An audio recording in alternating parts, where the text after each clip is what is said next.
বিহিত হচ্ছে মার অশোকাষ্টমী আজকে। এখন বলি হবে, বলির পর পুষ্পাঞ্জলি হবে 10টার থেকে। 12টায় মার স্বামীচান্দ ব্যঞ্জনাদি ভোগ হবে, বিকেলে আরতি হবে, তারপর রাত্রি 11টা 50-এ সন্ধি পুজো হবে। নবমী কালকে হবে, কালকে সকাল 8টার থেকে হবে, কালকে 10টার থেকে হবে, 10টার থেকে। হ্যাঁ, মূলত এইটার এই যে রাজেন মামতি আছে বুঝলাম না। রাজেন্দ্র আমল থেকে যে এখানে শুরুটা হচ্ছে তার কি প্রস্তুতি রয়েছে বা কি রয়েছে? প্রস্তুতি প্রতিনিধি না না, সব রাজামহল থেকে যেরকম নিয়ম চলে আসছে এখনো সেভাবেই হচ্ছে।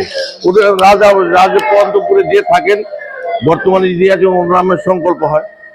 ত্রিপুরা রাজ্যের সব মন্দিরই ওনার নামই সংকল্প হয়।